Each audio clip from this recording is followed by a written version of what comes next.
ಜ್ಞಾನಾಂಜನಶಲಾಕಯ ಚಕ್ಷುರುನ್ಮೀಲಿತಂ ಏನ ತಸ್ಮೈ ಶ್ರೀ ಗುರವೇ ನಮಃ. 7,000ಕ್ಕೂ ಹೆಚ್ಚು ವರ್ಷಗಳ ಹಿಂದೆ ಇದೇ ರೀತಿಯ ಯಾವುದೋ ಪರಿಸರದಲ್ಲಿ ಒಂದು ಎಲೆಗಳ ಮನೆ ಪರ್ಣಕುಟೀರದಲ್ಲಿ ಇದ್ದಂತಹ ಒಬ್ಬ ಋಷಿ ಈ ಮಂತ್ರವನ್ನು ಬರೆದಿದ್ದಾರೆ. ಇದರ ಅರ್ಥ ಅಜ್ಞಾನದ ಕತ್ತಲೆಯಲ್ಲಿರುವ ನಮ್ಮನ್ನು ಸುಜ್ಞಾನದ ಬೆಳಕಿನ ಕಡೆ ಕೊಂಡೊಯ್ಯುವ ಗುರುವಿಗೆ ನಮಸ್ಕಾರ ಅಂತ ಎಲ್ಲ ಗುರು ಪರಂಪರೆಯನ್ನು ಮನದಾಳದಲ್ಲಿ ಸ್ಮರಿಸ್ತಾ ಅವರ ಪಾದಗಳಿಗೆ ಪಡಮಾಡ್ತೇನೆ. ನಮಗೆ 2 ಗುರು ಇದ್ದಾರೆ. ಒಂದು ಮೊದಲ ಗುರು ಯಾರು ಅಂದರೆ ತಾಯಿ. ಬಹಳ ಇದನ್ನೇನು ಹೊಸದಾಗಿ ನಾವು ಹೇಳಬೇಕಾಗಿಲ್ಲ. ಮನೆಯೇ ಮೊದಲ ಪಾಠಶಾಲೆ, ಜನನಿ ತಾನೇ ಮೊದಲ ಗುರು ಅಂತ. ವಿವೇಕಾನಂದರನ್ನು ಈ ಭೂಮಿಗೆ ಕೊಟ್ಟಂತಹ ಮಹಾತಾಯಿ ಯಾರು ಅಂದರೆ ಭುವನೇಶ್ವರಿ ದೇವಿ.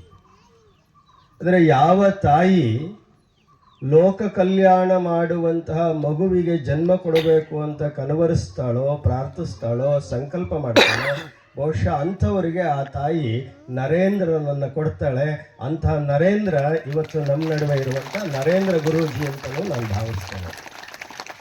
ನಾನು 84-85ರಿಂದ ಸ್ನೇಹಿತರಾಗಿದ್ದವರು. 32 ವರ್ಷ ಮೇಸ್ಟ್ರ ಕೆಲಸ ಮಾಡಿದ ಮೇಲೆ ನನಗೆ ಮನಸ್ಸಿಗೆ ಅನ್ನಿಸ್ತಿತ್ತು, ನನಗೆ ಗುರು ಅಧ್ಯಾತ್ಮದ ಹಿನ್ನೆಲೆಯಲ್ಲಿ ಅಂತ. ಬಹುಶಃ ನೆನ್ನೆ ನನಗೆ ಅದು ಪೂರ್ಣ ಆಗಿದೆ. ನೆನ್ನೆ ಇವತ್ತು ನರೇಂದ್ರ ಗುರೂಜಿಯವರು ನನಗೆ ಗುರೂಜಿಯಾಗಿ ದೀಕ್ಷೆಯನ್ನು ನೀಡಿದ್ದಾರೆ. ಹಾಗಾಗಿ ಅವರ ಪಾದಗಳಿಗೆ ನಾನು ಪಡ ಮಾಡ್ತೇನೆ. ಬಹಳ ಮುಖ್ಯ ಹೇಳ್ತಾರೆ, ಶಿವಪಥವನರಿವಡೆ ಗುರುಪಥವೇ ಮೊದಲು ಅಂತ. ಶಿವ ನಮಗೆ ಸಿಗಬೇಕು ಅಂದರೆ ಗುರು ಬೇಕು ಅಂತ. ಹಾಗೆ ವಿವೇಕಾನಂದರಿಗೆ ಗುರು ಸಿಕ್ಕಿದ್ಯಾರು ಅಂದರೆ ರಾಮಕೃಷ್ಣ ಪರಮಹಂಸರು. ಸಿಗ್ತಾರೆ, ಆದರೆ ಹುಡುಕೋ ಪ್ರಯತ್ನ ನಾವು ಮಾಡಬೇಕು.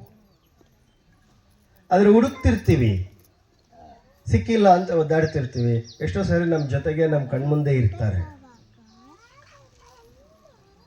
ನರೇಂದ್ರ ವಿವೇಕಾನಂದ ಆಗದ್ದು ದೇವರೆಲ್ಲಿದ್ದಾನೆ ಅಂತ ಹುಡುಕ್ತಾ ಹೊರಟಾಗ ಎಲ್ಲೆಲ್ಲೋ ಪ್ರಶ್ನೆ ಕೇಳ್ತಾರೆ, ಸಿಗೋದಿಲ್ಲ. ಕೊನೆಗೆ ಅವರ ಇಂಗ್ಲೀಷ್ ಕ್ಲಾಸ್ ಒಂದು ಪಾಠ ಮಾಡ್ತಿರ್ತಾರೆ. ಆಗ ವರ್ಡ್ಸ್ವರ್ತ್ ಪಾಠ ಮಾಡಬೇಕಾದ್ರೆ ಆ ಮೇಷ್ಟ್ರು ಸುಮ್ಮನೆ ಪಾಠ ಮಾಡುವ ಒಂದು ಸಾಲಿನಲ್ಲಿ ರಾಮಕೃಷ್ಣ ಪರಮಹಂಸರ ಉಲ್ಲೇಖ ಮಾಡ್ತಾರೆ. ಇವರು ಹುಡುಕೊಂಡು ಹೋಗ್ತಾರೆ. ಬಹುಶಃ ಇವತ್ತು ಶತಚಂಡಿ ಅದಕ್ಕೆ ಹುಡುಕೊಂಡು ಬೇರೆ ಬೇರೆ ಭಾಗದಿಂದ ಬಂದಿದ್ದೀವಲ್ಲ, ಆ ಗುರುವನ್ನು ಹುಡುಕೊಳ್ಳೋಕೆ ಬಂದಿದ್ದೀವಿ, ಆ ಮಾತೆಯನ್ನು ಹುಡುಕೋಕೆ ಬಂದಿದ್ದೀವಿ. ಆ ಮಾತೆ ನಮಗೆ ಸಿಕ್ಕಿದ್ದಾಳೆ. ಆ ಯಾಗದ ಕಡೆಗೆ ನರೇಂದ್ರ ಅಲ್ಲಿ ಕೂತಾಗ ಒಂದು ಮಾತನ್ನು ಪ್ರಾರ್ಥನೆ ಮಾಡಬೇಕಾದ್ರೆ ದೇವತೆ ಕೇಳಿದ್ದೇನೆಂದರೆ, ಇಡೀ ಲೋಕದ ಸಮಸ್ತರ ಕಲ್ಯಾಣಕ್ಕಾಗಿ ಭಾರತ ಜಗದ್ಗುರು ಆಗೋದಕ್ಕಾಗಿ ಈ ಒಂದು ಕಾರ್ಯಕ್ರಮವನ್ನು ಮಾಡಿದ್ದೇವೆ, ಅದನ್ನು ಅನುಗ್ರಹಿಸು ಅನ್ನೋ ಪ್ರಾರ್ಥನೆಯನ್ನು ಅವರು ಮಾಡಿದ್ದಾರೆ. ಬಹುಶಃ ನಮ್ಮೆಲ್ಲರ ಪ್ರಾರ್ಥನೆಯಾಗಿ ಅದನ್ನು ಮಾಡಿದ್ದಾರೆ.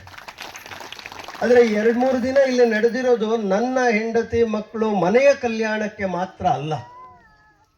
ನಮ್ಮ ಮನೆಯ ಮೂಲಕ, ನಮ್ಮ ಮಕ್ಕಳ ಮೂಲಕ, ನಮ್ಮ ಅಡಿಗೆ ಮನೆ ಮೂಲಕ, ನಮ್ಮ ದೇವಾಲಯದ ಮೂಲಕ, ನಮ್ಮ ಮನೆ ಪಾಠಶಾಲೆಯ ಮೂಲಕ, ನನ್ನ ಹಣದ ಮೂಲಕ, ತನು ಮನ ಧನ ಈ 3 ಕೂಡ ನಮ್ಮ ಲೋಕ ಕಲ್ಯಾಣಕ್ಕೆ ಕಾರಣ ಆಗಲಿ, ಭಾರತ ಜಗದ್ಗುರು ಆಗೋದಕ್ಕೆ ಕಾರಣ ಆಗಲಿ ಅಂತೇಳಿ ಈ ಶತಚಂಡಿ ಹೋಮವನ್ನು ಮತ್ಯಾದಿಯನ್ನು ಇಲ್ಲಿ ಮಾಡಿದ್ದಾರೆ. ಆ ರೀತಿ ಲೋಕ ಕಲ್ಯಾಣದ ದೀಕ್ಷೆಯನ್ನು ನರೇಂದ್ರನಿಗೆ ಕೊಟ್ಟವರು ರಾಮಕೃಷ್ಣ ಪರಮಹಂಸರು. ಅದಕ್ಕೆ ಇದು ಪರಮಹಂಸ ಉತ್ಸವ. ಈ ಕಾರ್ಯಕ್ರಮ ಪರಮಹಂಸೋತ್ಸವ. ಅಂದರೆ ಪರಮಹಂಸ ಅನ್ನೋದು ವ್ಯಕ್ತಿಯ ಹೆಸರಲ್ಲ, ಅದೊಂದು ತತ್ವದ ಹೆಸರು ಮತ್ತು ಅದೊಂದು ಸ್ಥಿತಿಯನ್ನು ತಲುಪಿದ್ದರ ಹೆಸರು. ರಾಮಕೃಷ್ಣರು ಆ ಸ್ಥಿತಿಯನ್ನು ತಲುಪಿದ್ರಿಂದ ಅವರಿಗೆ ರಾಮಕೃಷ್ಣ ಪರಮಹಂಸ ಅಂತ. ಹಂಸ ನಮ್ಮೆಲ್ಲರ ಒಳಗಡೆನೂ ಇದೆ, ಅದನ್ನು ಆತ್ಮ ಅಂತ ಕರೀತಾರೆ. ಹಂಸ ಹೊರಗಡೆ ಇಲ್ಲ, ಹಂಸ ನಮ್ಮ ಆತ್ಮ. ಆ ಆತ್ಮ ಪರಮದ ಜೊತೆಗೆ ಸೇರಿದಾಗ ಅದು ಪರಮಹಂಸ ಆಗುತ್ತೆ. ಆ ಪ್ರಯತ್ನವನ್ನು ರಾಮಕೃಷ್ಣರು ಮಾಡಿದ್ರು. ರಾಮಕೃಷ್ಣರು ಓದಿದ್ದು ಕೇವಲ 3ನೇ ಕ್ಲಾಸ್. ಆದರೆ ಅವರಿಗೆ ಪರಮಹಂಸ ಸ್ಥಿತಿಯನ್ನು ತಂದು ಕೊಟ್ಟವಳು ಇವತ್ತು ಯಾವ ತಾಯಿ ಆರಾಧನೆ ಮಾಡಿದ್ವಿ ಅದೇ ತಾಯಿ ಕಾಳಿಮಾತೆ. ಮತ್ತೊಬ್ಬರು ನೆನಪಿಸ್ಕೊಳ್ಳೋದಾದರೆ ಅವರ ಧರ್ಮಪತ್ನಿಯಾಗಿ ಅವರ ಕೈ ಹಿಡಿದು ದೇಶದ ಕುಂಡಲಿನಿ ಜಾಗೃತಿಯನ್ನು ಮಾಡಿದಂಥ ಶಾರದಾ ಮಾತೆ.